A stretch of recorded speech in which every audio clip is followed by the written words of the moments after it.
Yo, what's up, family? This is Sensei. Hey, today I want to talk about something that has been going on with me, man, and it's been riding. I have not been riding my motorcycle, and today's video is talking to people who ride a lot like myself, but who sometimes go through stuff in their life where riding just doesn't seem to be the most important thing anymore. And that could be forever, or that could be momentarily, right? So this beast behind me is let me count my bikes. I believe Beast is my number 8th or 9th bike. I had a Suzuki Katana, I had a Honda 929, a Gixxer, a Yamaha Raider, a Yamaha V-Star.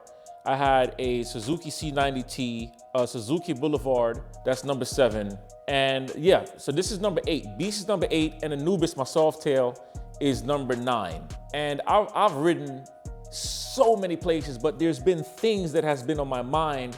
With all my other motorcycles, I always end up getting rid of my bikes because of either fear or for family, because I noticed that the world is getting crazier and crazier when it comes to riding our motorcycles. And if you guys haven't followed me long enough, you've heard me talk about it. You've heard me talk about the fear of being on the bike and being careful and how stupid we are to ride our motorcycles. But we still do it because not only is it fun, but for many of us, it's therapy to the mind, to the body, and to the spirit. However, I ended up getting rid of all my bikes because of that. As you can see, my motorcycles are still here. I'm not getting rid of Beast no time soon. I mean, if somebody come and say, yo, Sensei, I'll give you $60,000 for that bike, bro, you can take it because this bike is worth it, okay? It's a 2022 Road Glide. I've covered many, many miles, thousands of miles on this bike, put in a lot of work, a lot of effort, so I'm not getting rid of my motorcycle. But what I'll share with you guys is this. Sometimes you have to listen to your spirit. And my spirit, when I took that ride to Canada, and that's when I got the flat tire, that ride to Canada, right, wasn't my best ride. Even my wife noticed that about me. She was like, this ride didn't seem like it was much of anything, and it really wasn't. Because I was gonna head up to South Dakota, then go through North Dakota, and then I was gonna cut all the way around, then I changed my mind and said, you know what? That's too long, I don't want to spend all that money.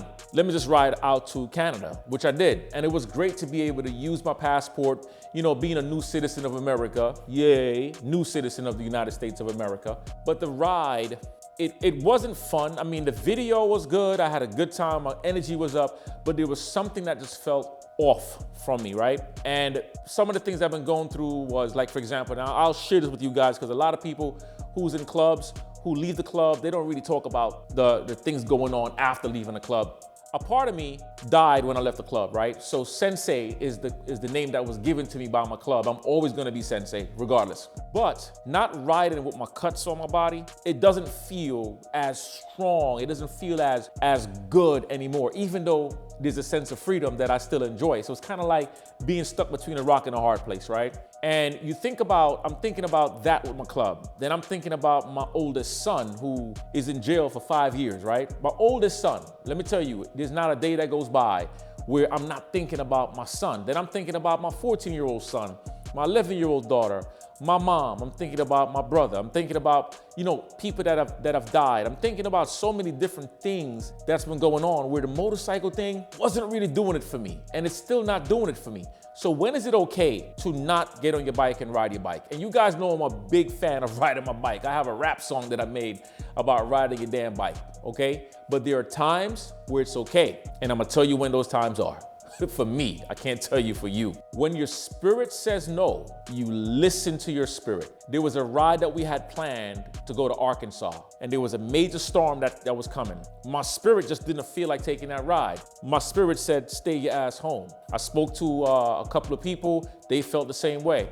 We canceled that ride. We took a trip down to Miami. Another storm hit, big ass hurricane, okay? I believe it was Helene. Destroyed a lot of parts in Florida. We had to cut our ride short to come back home. I'm riding my motorcycle going down there. The guy that was behind me allowed a car to cut right behind me and pulled up behind me, damn near killed me. And I don't know if a lot of people noticed it, but that shit pissed me the hell off, okay? I'm riding, coming up, dude cut in front of me. I felt like doing something horrifically terrible to this man's life because that was unnecessary. I'm riding coming through Detroit. Lady pulls up on me speeding like an asshole and put her middle finger up while I'm not doing nothing aggressive on the highway. So all these little things, you're looking at all these close calls that you get on these motorcycles and you're like, yo, am I gonna make it back home to my kids today or tomorrow? Now, some of you might be saying, man, Sensei is getting soft. No, I'm not getting soft. I'm trying to explain to you guys, when your spirit says no, you listen to your damn spirit. And right now, my spirit is saying no to riding right now, long distance riding, because the truth of the matter is people are not paying attention anymore. I look at some of my YouTubers and I even look at their videos and listen to them talking about how close they came to getting wiped out. The thing is, my family depends on me all the time. Now, I'm not saying I'm not gonna ride anymore. What I'm saying is, until spirit says, yo, it's time for you to go again, I'm gonna go again. What I'm doing differently now is I'm not selling my motorcycle, because I have no problem selling my motorcycles. It's a motorcycle. I could always get it back. On this channel, I noticed that if I'm not posting riding videos, nobody's there, right? Because you guys are so spoiled into all these videos that's about riding and motorcycles that you miss out on all the essential things that I teach you guys or that I talk about that's leading to a better lifestyle. Now, I don't know about you, but I'm 48 years young. 2 more years, I'll be 50. I am the breadwinner in my home, and I'm the one that my family depends on.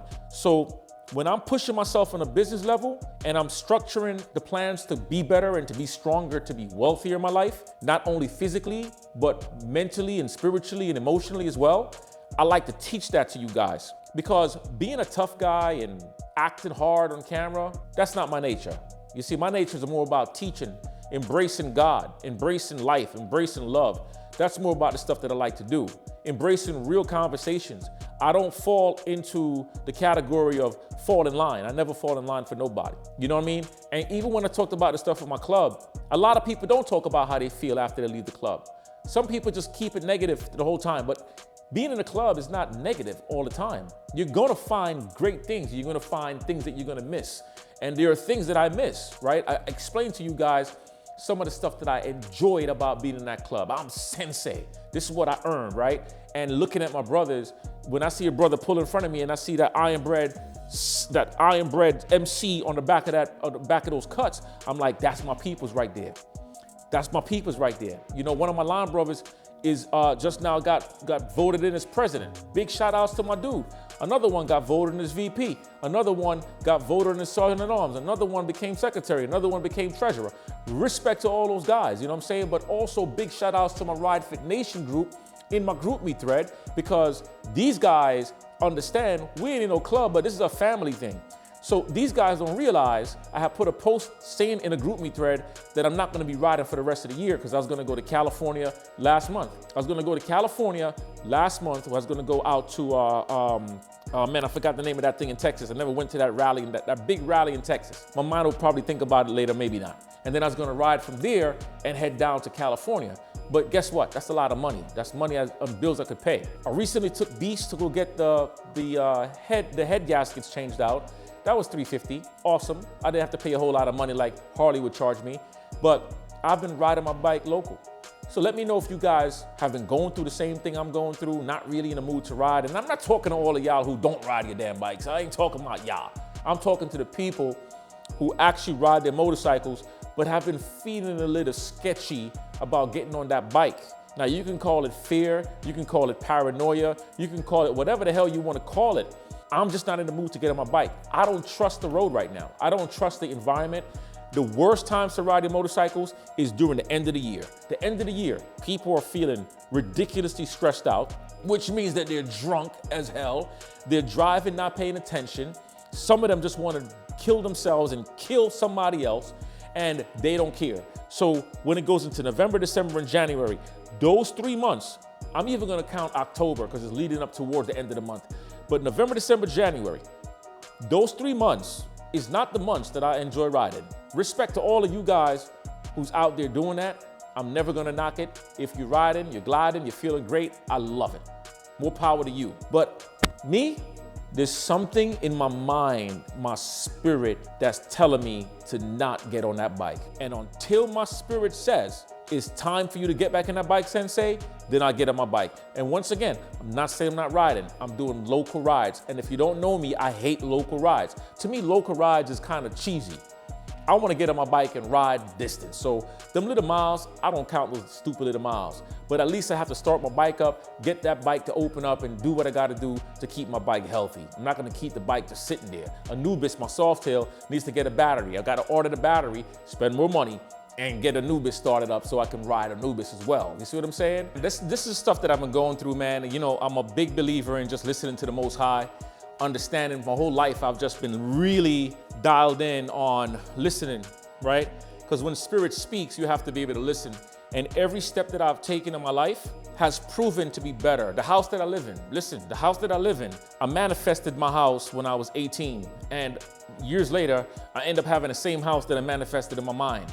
And every time I move someplace different, like I lived in the Bronx, moved to Connecticut, moved my whole family to Connecticut, went to California, and now I'm here in Georgia, right? And things just keep on going up and up and up and up. And the list goes on of how many different times in my life where I listen to Spirit, where if I don't listen to Spirit, I can give you examples when I didn't listen to Spirit and things just went the wrong way. So I guess my outro message to you is this: whether it's riding a motorcycle, whether it's hanging around a certain group of people, whether it's being a part of an organization you no longer need to be a part of, whether it's starting your own business, whether it's selling your car, whether it's getting rid of something that you really think is important to you, but Spirit is telling you to do what you need to get done, and you keep on fighting it, then you're gonna be stuck for the rest of your life. You're not gonna progress. You're not gonna go any further. You're not gonna go any higher. You're gonna stay located centrally. You're gonna be just right there. But if you wanna go on that international level and start to blow up in your life, you're gonna have to stop, take a breather, and listen to what the Most High God has to tell you, because it's important. Trust me when I tell you it is important, and I'm not going on some religious level. I'm not a religious person. I'm not, right? But I am a believer in a higher intelligence. I'm a believer in something way bigger than me, way bigger than you. And when you start to connect to whatever that source is for you, because each person have different belief systems, then and only then will you begin to grow and fully understand where you are and where you need to be and where you're headed. All right, this is Sensei. I'm not getting no miles, man. But anyway, let's keep on getting those miles. Let's get that money. Let's get that muscle. All right, I'm out of here. Peace.